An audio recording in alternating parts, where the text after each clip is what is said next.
आशीर्वाद बिना दहेज की बहू। नीलम ने आलोक के लिए चाय लाकर मेज पर रख दी और चुपचाप मेज के पास खड़ी कुर्सी पर बैठ केतली से प्याले में चाय डालने लगी। आलोक ने नीलम के झुके हुए मुख पर दृष्टि डाली। लगता था वह अभी अभी रोकर उठी है।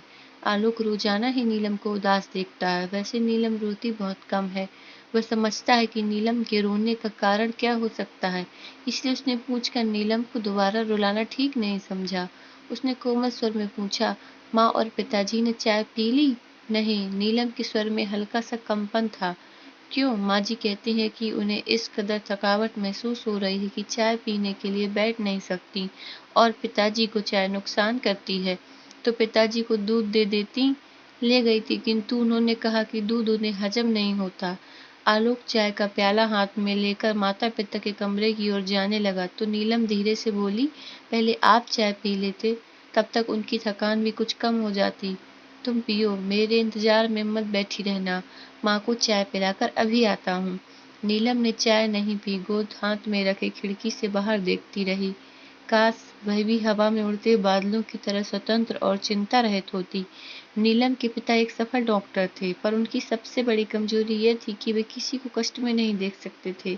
जब भी कोई निर्धन बीमार उनके पास आता तो वे उससे फीस का जिक्र तक नहीं करते, बल्कि उल्टे उसे फल व दवाइयों के लिए कुछ पैसे अपने पास से दे देते। परिणाम यह हुआ कि जितना काम व मेहनत करते थे उतना धन संचित नहीं कर पाए। फिर उनकी लंबी बीमारी चली, जो थोड़ा बहुत धन था वह खत्म हो गया। उनकी मृत्यु के बाद सिर्फ एक मकान के अलावा और कोई संपत्ति नहीं बची थी। सबसे बड़ी बहन होने के नाते नीलम ने घर को भार संभालना अपना कर्तव्य समझा। उसने एक स्कूल में अध्यापिका की नौकरी कर ली। छोटी बहन पूनम मेडिकल कॉलेज में चौथे साल में थी और भाई अनुनय बीए द्वितीय वर्ष में। आलोक ने जब नीलम के सामने विवाह का प्रस्ताव रखा तो उसने साफ इनकार कर दिया था। उसका कहना था कि जब तक पूनम पढ़ाई पूरी करके कमाने लायक नहीं हो जाती, तब तक वह विवाह की बात सोच भी नहीं सकती। इस पर आलोक ने आश्वासन दिया था कि विवाह में वह कुछ खर्च न होने देगा और विवाह के पश्चात भी नीलम अपना वेतन घर में देने के लिए स्वतंत्र होगी। आलोक का यह तर्क था कि वह एक मित्र के नाते उसके परिवार के प्रति सब कुछ नहीं कर सकता, जो परिवार का सदस्य बन जाने के पश्चात कर सकेगा। यह तर्क नीलम को भी ठीक लगा था। कभी कभी अपनी चिंताओं के बीच वह खुद को बहुत ही अकेला व असहाय सा पाती थी। उसने सोचा, यदि उसे आलोक जैसा जीवन साथी जो उसकी भावनाओं को अच्छी तरह समझता है मिल गया तो उसकी चिंताएं कम हो जाएंगी। फिर भी नीलम की आशंका थी कि अकेली संतान होने के कारण आलोक से उसके माता पिता को बहुत सी आशाएं होंगी और इसलिए शायद उन्हें दहेज रहित लड़की को अपनी बहू बनाने में आपत्ति हो सकती है। पर आलोक ने इस बात को भी टाल दिया था। उसका कहना था कि उसके माता पिता उसे इतना अधिक प्यार करते हैं कि उसकी इच्छा के सामने वे दहेज जैसी बात पर सोचेंगे भी नहीं। आलोक के पिता प्रबोध राय एक साधारण ऑफिस असिस्टेंट की हैसियत से ऊपर न उठ सके थे। आलोक उनकी आशाओं से बहुत अधिक उन्नति कर गया था। घर के रहन सहन का स्तर भी ऊंचा उठ गया था। आलोक सोचता था कि उसके माता पिता उसकी अर्जित आय से ही इतने अधिक संतुष्ट हैं कि नीलम के वेतन की आवश्यकता अनुभव नहीं करेंगे। यही उसकी भूल थी, जिसे वह अब समझ पाया था। उसके माता पिता ने पुत्र का विवाह बिना दहेज के लिए केवल इसलिए किया था कि बहू अपने वेतन से वह कमी पूरी कर देगी। जब उनकी वह आशा पूरी नहीं हुई तो वे क्षुब्ध हो उठे। उन्हें इस भावना ने जकड़ लिया कि उन्हें धोखा दिया गया। आलोक कमरे में पहुंचा तो उसकी माँ सुमित्रा अपने पलंग पर लेटी हुई थी। प्रबोध राय पास ही पड़ी कुर्सी पर बैठे समाचार पत्र देख रहे थे।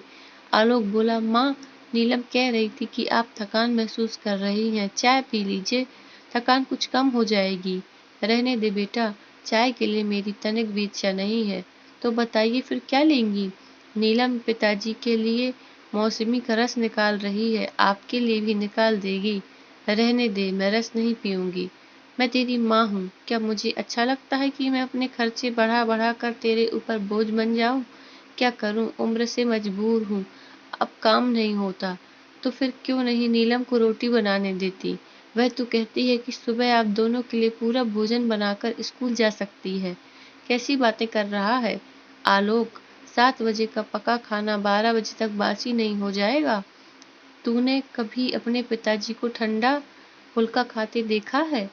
फिर एक ठंडी सांस ले माँ बोली, माँ बाप पुत्र का विवाह कितने अरमानों से करते हैं।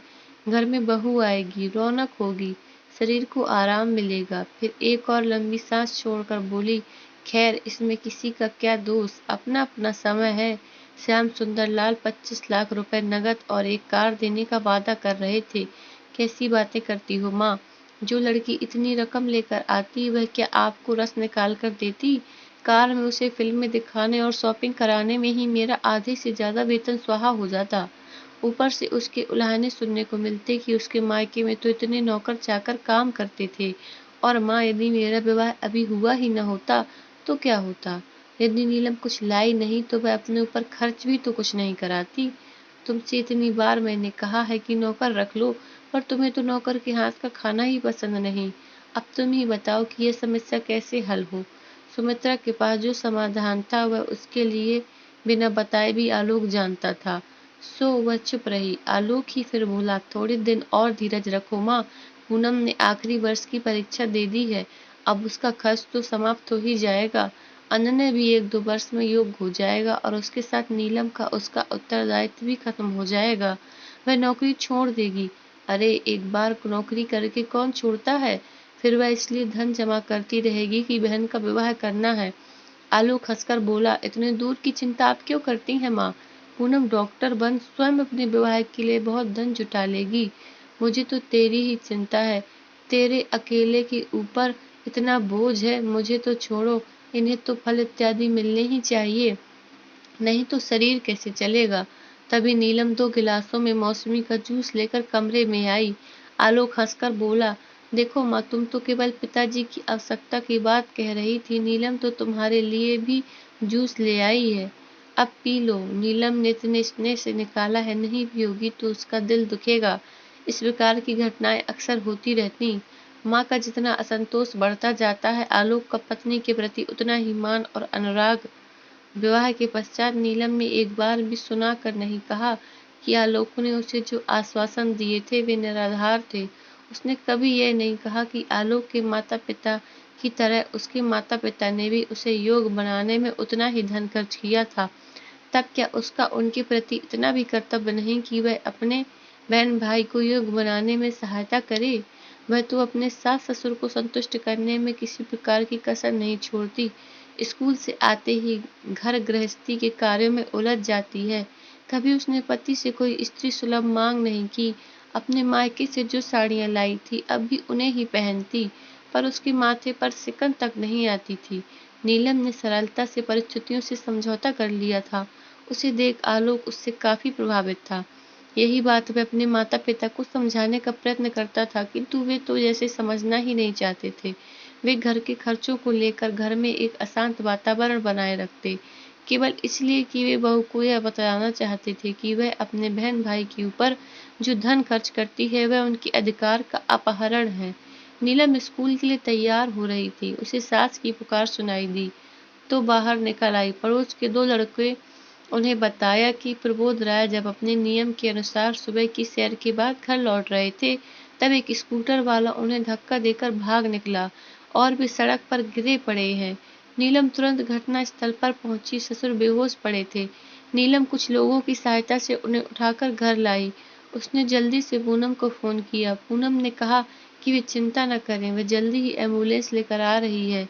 नीलम ने छुट्टी के लिए स्कूल फोन कर दिया और घर आकर अस्पताल के लिए जरूरी सामान रखने लगी।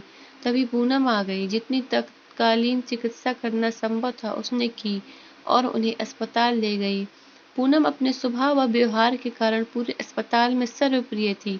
ये जानकर कि उसका कोई निकट संबंधी अस्पताल में भर्ती होने आया है, उसके मित्रों और संबंधित डॉक्टरों ने सब प्रबंध कर दिया। घबराहट के कारण सुमित्रा को लग रहा था कि वह शक्ति रहित होती जा रही है। सारे अस्पताल में एक हलचल सी मची हुई थी। वह कभी सोच भी नहीं सकती थी कि कभी उसके रिटायर्ड पति को इस प्रकार का विशेष इलाज उपलब्ध हो सकेगा। बीच बीच में नीलम आकर सास को धीरज बंधाने का प्रयत्न करती।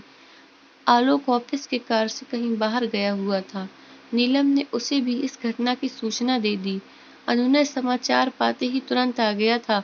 दवाइयों के लिए भागदौड़ वही कर रहा था। मदद के लिए उसके एक मित्र ने उसे अपनी कार दे दी थी। 5-6 घंटे बाद प्रबोध राय कमरे में लाए गए। पूनम ने बार बार नीलम की सास को तसल्ली दी कि प्रबोध राय जल्दी ही ठीक हो जाएंगे। वातावरण में एक ठहराव सा आ गया था। सुमित्रा ने कमरे में चारों ओर देखा। अस्पताल में इतना अच्छा कमरा तो काफी महंगा पड़ेगा। जब उसने अपनी शंका व्यक्त की तब अनुनय बोला, माँ जी, आप 2 बेटों की माँ हो कर खर्च की चिंता क्यों करती हो? मेरे होते यदि आपको किसी प्रकार का कष्ट हो तो मैं बेटा होने का अधिकार कैसे पाऊंगा? नीलम हंसकर बोली, माँ जी, आज इसने पिताजी को अपना रक्त दिया है ना, इसलिए बढ़ बढ़ कर आपका बेटा होने का दावा कर रहा है। ये सुन सुमित्रा की आंखें छलछला आईं। वे सोच रही थी कि यदि नीलम ने बहन की पढ़ाई में सहायता न की होती तो क्या आज पूनम डॉक्टर होती और क्या उसके पति को ये सुविधाएं मिल पाती। श्याम सुंदर लाल का पुत्र क्या अपनी बहन को दहेज के बाद उसके ससुर को खून देने की बात सोचता। प्रबोध राय जब घर आए तब तक सुमित्रा की मनोस्थिति बिल्कुल बदल चुकी थी और सारी कमजोरी भी गायब हो चुकी थी। रात को पति को जल्दी भोजन कराकर वे नीलम के लिए कार्डिगन बुन रही थी। तभी उन्हें अनुनय के आने की आवाज सुनाई दी। प्रसन्नता से उनका मुख उज्जवल हो उठा। अनुनय ने एक डब्बा लाकर उनके पैरों के पास रख दिया और पूछने पर बोला, माँ जी, मैंने एक पार्ट टाइम जॉब कर लिया है। पहला वेतन मिला तो आपसे आशीर्वाद लेने चला आया। यह सुनकर सुमित्रा चकित रह गई। वे रुष्ट होकर बोली, क्या तेरा दिमाग खराब हुआ है? पढ़ना नहीं है जो पार्ट टाइम जॉब करेगा? पढ़ाई में इससे कुछ अंतर नहीं पड़ता माँ। बेशक अब आवारागर्दी का समय नहीं मिलता। मैं तेरी बात नहीं मानूंगी। जब तक तू नौकरी छोड़ने का वादा नहीं करेगा मैं इस डब्बे को हाथ भी नहीं लगाऊंगी। और माँ जी, आप तो जीजा जी से भी ज्यादा धमकियां दे रही हैं। चलिए, मैंने आपकी बात मान ली। अब शीघ्र डब्बा खोलिए, अनुनय ने आतुरता से कहा। डब्बा खोला तो सुमित्रा स्तब्ध रह गई और डबडबाई आंखों से बोली, पगले, मैं बुढ़िया यह साड़ी पहनूंगी? अपनी जीजी को दे देता ना, पहले माँ फिर बहन। अच्छा माँ जी, अब जल्दी से आशीर्वाद दे दो। और अनुनय ने सुमित्रा का हाथ अपने सिर पर रख लिया। सुमित्रा हंसे बिना न रह सकी। तू तो बड़ा शातिर है, आशीर्वाद लेने के लिए भी रिश्वत देता है। तुम सब भाई बहन सदा प्रसन्न रहो और दूसरों को प्रसन्न रखो, मैं तो कामना करती हूँ। Please like my video and subscribe my channel. Thank you.